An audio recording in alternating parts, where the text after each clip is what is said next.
السلام عليكم ورحمة الله وبركاته. الحمد لله رب العالمين وبه نستعين والصلاة والسلام على رسول الله محمد صلى الله عليه وآله وسلم.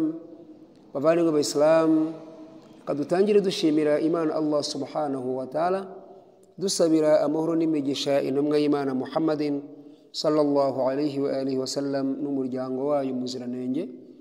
Abandimwe muribuka yuko turimo twiga ku isomo ryitwa Siratun Nabawiyya, ubuzima bwaranze intumwa y'Imana Muhammad sallallahu alayhi wa alihi wasallam, cyangwa se incamake y'imibereho y'intumwa y'Imana Muhammad sallallahu alayhi wa alihi wasallam. Mu minsi ishize rero muribuka ko twarangirije ku mwaka wa 4 w'ubutumwa, ubwo intumwa y'Imana Muhammad sallallahu alayhi wa alihi wasallam yakoraga dawa ku musozi wa Safa. Bamwe mu bantu bakiyemeza kuba abayisilamu, yewe bikaba n'inkuru ivugwa mu mujyi wa Maka hirya no hino, ku buryo iyo nkuru yuko Muhammad ari intumwa y'Imana yageze ahantu henshi hatandukanye kandi igera ahantu kure gushoboka. Intumwa y'Imana Muhammad sallallahu alaihi wasallam muri mwaka wa 4 twabonye ko abamwemeye abenshi baratotejwe, barimo Bilal ibn Rabah, barimo witwa Khababi, barimo witwa Zinira, barimo Yasiri n'umuryango we, kubera ko uyu Yasiri we twabonye yuko yishwe n'umugore we Sumaya n'umwana wabo witwaga Amari, aratotezwa cyane ku buryo yageze ubwo ahakana Imana anahakana intumwa y'Imana Muhammadin sallallahu alayhi wa alihi wasallam, ariko bitavuye ku mutima. Reka rero dukomeze turebera hamwe ibyaranze incamake yaranze umwaka wa 5 w'ubutumwa, turebe uko muri uwo mwaka byagenze. Umwaka wa 5 rero w'ubutumwa turabona Imana subhanahu wa ta'ala ibwira intumwa yayo Muhammad sallallahu alayhi wa alihi wasallam muri Qur'ani isura ya 29 aya ya 56 aho Imana igira iti: "Ba'udhu billahi minash shaitanir rajim, bismillahir rahmanir rahim, ya ibadiyalladhina amanu inna ardi wasi'atun fa iyaya fa'budun." Imana iti: yemwe bagaragu b'Imana, yemwe bagaragu banjye bemeye, rwose isi y'Imana ni ngari cyane, ngaho ni mube abo kugaragira Imana yonyine. Aya magambo intumwa y'Imana Muhammad sallallahu alayhi wa wasallam ikimara kuyumva yuko isi y'Imana ari ngari, intumwa y'Imana yise ishaka cyo gukora. Ni muri uyu mwaka rero wa 5 intumwa y'Imana yafashe umwanzuro wo kugira ngo itangire ikoreshe bamwe mu bayisilamu b'abanyembaraga nkeya, babandi badafite kivurira, badafite kirengera. Yatangiye gutekereza uburyo ishobora kuba yabahungisha, ikabakorera hijira bakava muri ako karengane, kubera yuko ibyo byose batotezaga abayisilamu nta kindi bagamije ari ukugira ngo bareke ubuyisilamu. Ni muri uyu mwaka rero wa 5 intumwa y'Imana Muhammad sallallahu alayhi wasallam yari ifite amakuru y'umwami wa Habashi muri Ethiopia witwaga Najashi, ko yari umwami rwose utagira akarengane, umwami ufite ubutabera muri we. Nibwo intumwa y'Imana Muhammad sallallahu alayhi wa wasallam yateguye abantu bagera kuri 16, abagabo 12 n'abagore 4, ibahereza Uthman ibn Affan, iramubwira iti aba bantu bayobora ubajyane kwa An-Najashi. Uthman ibn Affan yarabyemeye, afata aba bantu 16 abajyana muri Habashi. Ageze muri Habashi, umwami Najashi yabakiriye neza, abakirana amahoro, abakirana ituze, arabakira rwose ntibagira ikibazo, ntibahungabana. Intumwa y'Imana Muhammad sallallahu alayhi wa wasallam imaze kubona yuko Najashi yakiriye abo bantu neza, bafite umutekano usesuye, intumwa y'Imana yaje kongera gupanga nanone abandi bantu bagera kuri 43 nabo badafite kivurira, badafite kirengera, badafite abantu bashobora kuba babitaho, bagera kuri 43. Nabo intumwa y'Imana irabategura, ibahereza Jafar ibn Abi Talib. Uyu Jafar ibn Abi Talib abari ubabera umuyobozi. Nabo baragiye, bageze Habashi, bageze kwa An-Najashi, nabo abakira neza, abaha ikaze, baratunga, baratuza, ntibagira ikibazo. Ibi bintu byabaye abanyemaka barabimenye, bamenye yuko Muhammad sallallahu alayhi wa alihi wasallam yatangiye guhungisha abanyembaraga nkeya, bigira inama yuko bakagombye kureba icyo bakora kugira ngo abantu bagaruke Maka bashobora kuba abatoteza bave mu Buislamu, abatabuvuyemo baye bagirirwa nabi, n'abandi batafite kirengera babe babica. Abanyamaka rero bamaze kubimenya, bateguye umugabo witwaga Amr ibn al-As ari kumwe n'umugabo witwaga Abdullah ibn Abi Rabiya. Aba bagabo babiri nibo bateguwe kugira ngo bajye muri Habashi, bahabwa zahabu, bahabwa ibishoboka byose kugira ngo bajye gushyashyariza no kugira ngo bateranye abo bayisilamu n'umwami wa Habashi, abirukane, abameneshe, bagaruke Imaka, batotezwe, bave mu Buislamu cyangwa se abatabuvuyemo babe babica. Amr ibn al-As rero n'umugabo witwa Abdullah ibn Abi Rabiya bageze muri Habashi bafite zahabu, bafite n'ibindi bintu byinshi byo gushukisha abantu.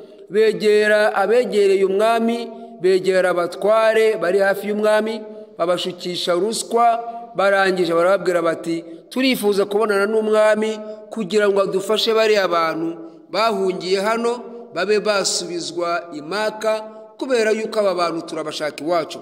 Babatware rero babandi begereye umwami baragiye baramwegera, bamubwira yuko hari intumwa z'abanyemaka zaje muri Habashi kandi zifuza kubona nawe.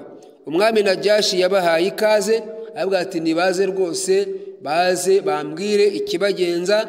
Hanyuma uyu Amr ibn al-As ngo wari usanzwe ari incabiranya, uyu Amr ibn al-As wari usanzwe ari umuntu uzi guconganisha no guteranya abantu, ngo yaraje ageze imbere y'umwami Najashi yikubita hasi aramubwira ati mwami rwose aba bantu bahungiye hano iwawe ni abantu babi cyane, ni abantu babi cyane, bageze Imaka nako bavuye Imaka bamaze guteranya abantu. Umwami ati bateranyije abantu bate? Baramubwira bati wa mwami we, aba bantu bayobowe n'umugabo witwa Muhammadi. Uyu Muhammadi yaraje yigisha amacakubiri, yaraje ateranya abana n'ababyeyi babo, yaraje ateranya imiryango, yaraje rwose uyu Muhammad aratudurumbanya, atubuza amahoro, atubuza umutekano, aducamo ibice. Umwami arababaza ati yabaciyemo ibice gute? Baramubwira bati umva wa mwami we, uyu Muhammad sallallahu alayhi wa sallam yaraje asanga turi abantu batekanye, asanga turi abantu badafite ikibazo, hanyuma araza afata abantu atangira kubigisha ibintu biterekeranye, abantu atangira kubakura ku byo bari basanzwe bamenyereye. Ati kandi n'ikindi kinakomeye, uyu Muhammad ntabwo yemera Yesu na nyina Mariya.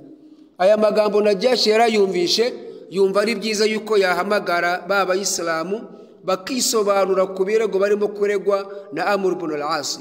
Uyu Amr ibn al-As ndi kubabwira ahangaha mumwumve neza, mumukurikirane, kubera ko muzamubona mu mateka azaza imbere inshallah nitugira amahirwe somo rigakomeza.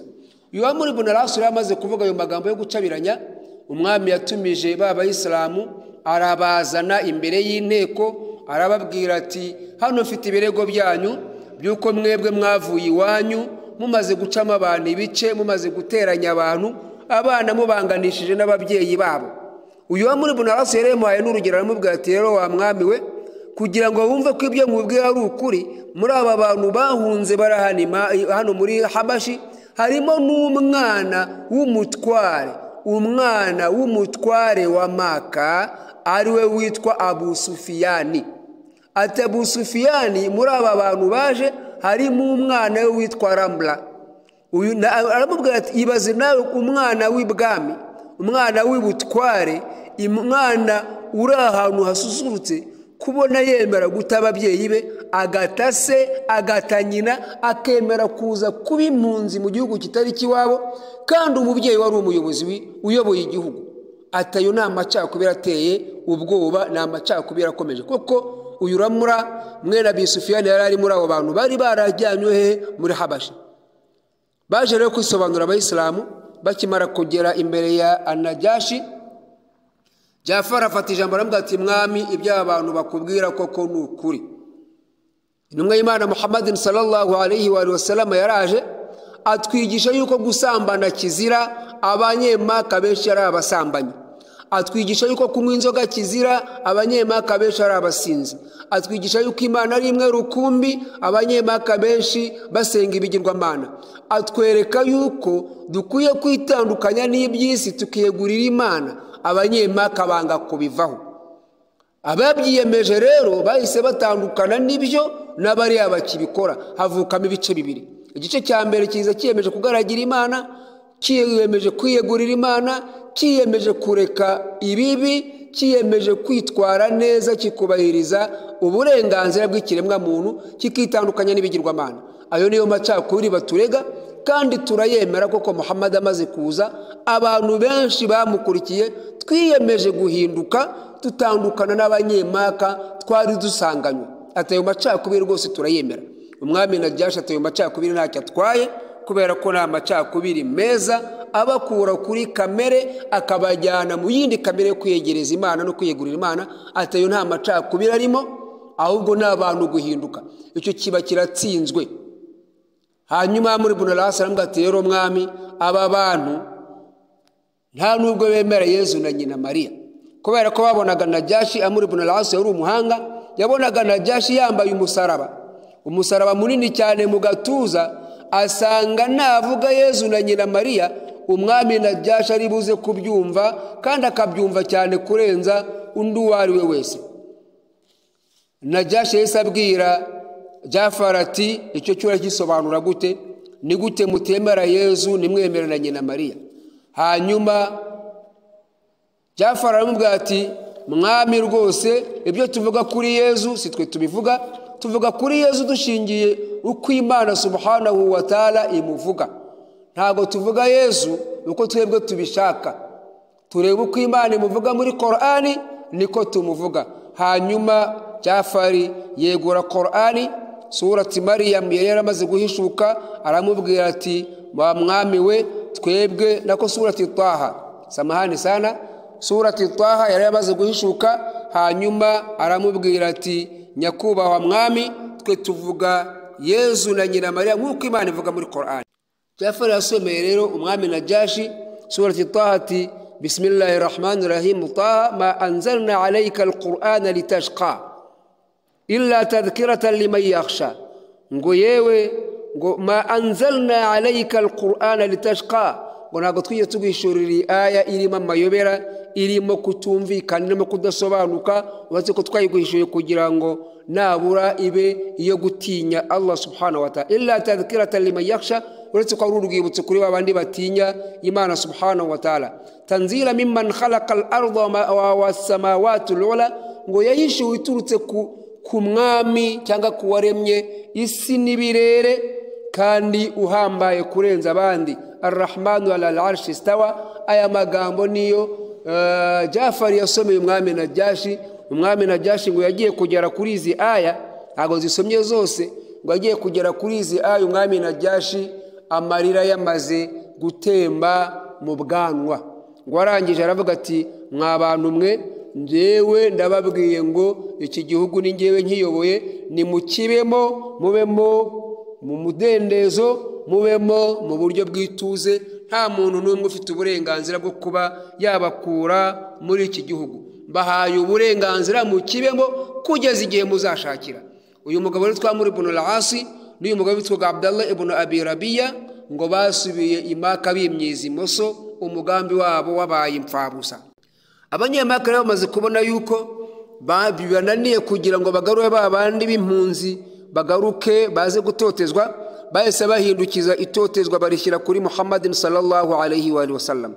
Ni muri uru rwego rero Muhammadin sallallahu alayhi wa sallam ngubwo yari ari kuri Kaaba, uwitwa Abu Jahl yavuze ati ngewe ubwanjye uyu Muhammadin sallallahu alayhi wa sallam nzamubicira.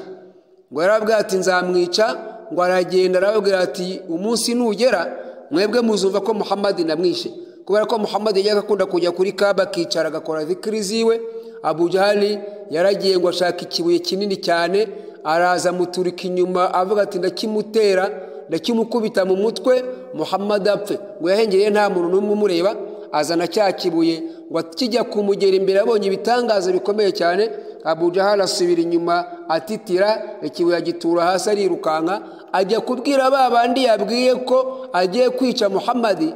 Arababwira ati mwa bagabo mwe, ngiye kwica Muhammad kugira ngo mutureho ikibuye, atariko ibintu mbonye ni ibitangaza kuva nabo nibwo bwa mbere mbibonye. Bagenzi be baramubwira bati ariko Abu Jahal uri igitangaza rwose, ubu koko nibwo bwa mbere wamenye ko Muhammad ari intumwa y'Imana? Bati twebwe turabizi nuko twabuze ko tumwikiza. Abu Jahal rero nawe bibabera munaniye. Nanone intumwa y'Imana Muhammad sallallahu alaihi wa sallam, abakureshi baravuze bati naramuka ageze kuri Kaaba tuzamuniga tumwice. Koko Muhammad sallallahu alaihi wa sallam ageze kuri Kaaba ngo baramurebye baramufata baramuniga, bagiye kumuhwanya ngo ahinguka. Abu Bakar arabwira ati mwa bagabo mwe, nta soni muragishaka kwica umuntu kubera ko babwira ngo Imana ni imwe rukumbi. Barahindukiye bafatana Abu Bakar baramuhondagura, intumwa y'Imana ikira gutyo, hanyuma bahondagura Abu Bakar ngo ku buryo yavuye aho ngaho ari intere. Muhammad sallallahu alaihi wasallam rero si ibyo byonyine, nanone ngo yigeze kuba ari kuri Kaaba. Muhammad sallallahu alaihi wa alihi wasallam umwe mu bantu araza asanga aho yicariye, afata amara y'ingamiya arayaza naho yicaye ayamurundumuriraho. Ibi byose byari kugira ngo Muhammad sallallahu alaihi wasallam bamuteshe umutwe kugeza ubwo areka nabura gukomeza kwigisha ubutumwa. Nanone ikindi kigaragara muri uyu mwaka wa gatanu, abanyemaka bamaze kubona yuko Muhammad batamushoboye, badashobora kuba bamukura ku izima, ibyo bamukorera byose yiteguye kubyihanganira. Uko kumuniga yarabyihanganiye, n'ibyo bya Abu Jahal yarabyihanganiye, nuko kumusukaho amara cyangwa se amezi y'ingamiya nabyo yarabyihanganiye. Bamaze kubona yuko nta kintu bitwaye ibyo byose, biyemeje kugira ngo nabura bahimba ikinyoma bagikwirakwiza imaka hose, kiragenda kigera no muri Habashi yuko abanyemaka baretse itoteza, batanze agahenge ku buryo nta kibazo abayisilamu bafite. N'abantu benshi bamaze kuba abayisilamu, benshi mu bantu bari muri Habashi baribeshye, icyo kinyoma kirabatwara, biyemeza kugaruka imaka. Bageze imaka basanga ibibazo ntabwo byoroshye, abashoboye gusubira inyuma basubira nanone muri Habashi, abo binaniye gusubira muri Habashi baguma imaka, bakomeza kubaho ubuzima butaboroheye burimo iryo toteza ritoroshye. Reka dusoreza hano umwaka wa gatanu dusaba Imana subhanahu wa ta'ala ko yadufasha tukaba muri babane bumva amagambo menshi avugwa bagatoranya meza muri yo. Insha Allah nibidukundira tuzakomeza umwaka wa gatandatu butaha. Wa akhiru dawana alhamdulillahi rabbil alamin. Wassalamu alaykum wa rahmatullahi wa barakatuh.